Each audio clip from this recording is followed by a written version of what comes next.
The truth is that most of life's best hacks are shockingly simple.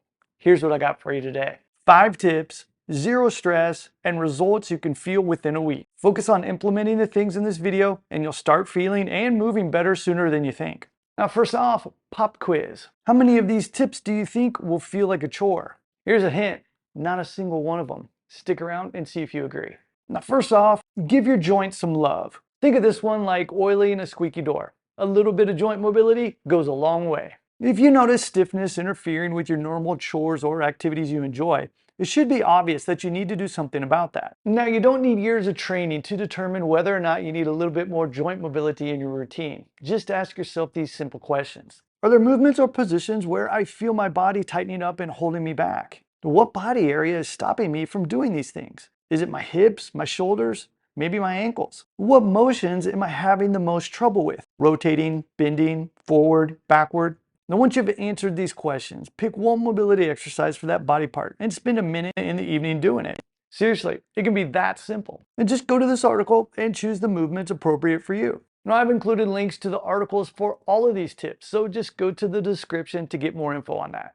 Install these 3 moves into your morning routine. Now, if you only have 30 seconds before you gotta run out the door in the morning, then the A-frame to squat is your new best friend. The A-frame will stretch out your shoulders and thoracic spine, all the way down your hamstrings to your calves. And no, it's not the same as a downward dog. The squat opens up the hips, and moving between the 2 positions will work both the hips and shoulders through a nice range of motion. And even though you might be pressed for time, I do suggest adding in the following as well. Quadruped thoracic circles add more spinal movement as well as core activation. Now in the mornings, I find that this one really helps relax my neck and shoulder tension. Next up, the general kneeling lunge will help open up the hip flexors, which tend to be chronically tight for those of us who spend too much time sitting down all day. And pushing against the rear foot is also kind of stealth and great for stretching out your soles and strengthening your toes. Now if you're short on time, just stick with those 3. But be sure to check out the article in the description because we've got a lot more examples in there for you. Number 3, hang out literally every day. Of all the infinite variety of exercises, mobility gadgets, and secret protocols out there, the most effective solutions are often those hiding in plain sight. Hanging is one of those. Seriously, find something to hang from, a bar, a tree branch, whatever, it doesn't matter. Your shoulders will thank you. It's simple, easy to start, and it can actually work. Start with assisted hangs, working up to 20 to 30 second holds. Now once that's easy, then move on to the full hang and then work to being able to hold for 1 minute. And there are plenty of things that you can do from there, like active hangs, single arm hangs, swinging side to side, and we cover all of those in our hanging article. Number 4, make walking a bigger part of your life. It's easy to get trapped into the harder is better mentality of fitness scene.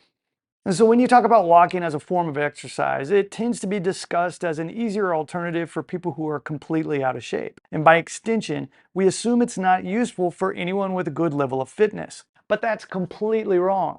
Walking has a lot of benefits for everyone, regardless of your physical capabilities. Walking lends itself to integrating movement, awareness, and breathing. And since it feels like a simple activity to us, it's a great opportunity to develop these things in a less taxing environment.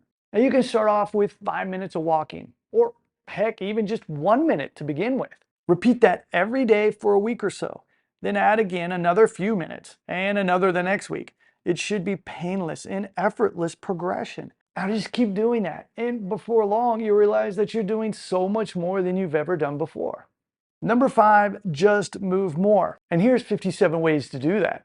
In our article, 57 Simple Ways to Get More Exercise Every Day, we've tried to give you as many interesting and different ideas as possible. Dancing, stretching, playing with your dog, movement is movement, it all counts. Now that doesn't mean you should try to do all of them. That would just be silly. Just pick the ones that speak to you or seem like fun. And here are a few things to get you started.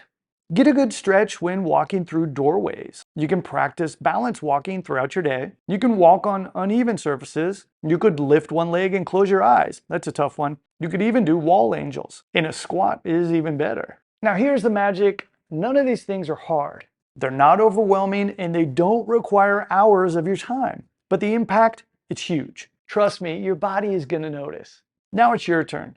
So just pick one of the 5 that I mentioned and do it today. No excuses. Then do it again tomorrow. Making changes in your life doesn't mean having to change your entire world. Start simple, but start now. That's the most important thing. All right, thanks for watching, and leave a comment below letting me know which of these 5 tips you decide to start with.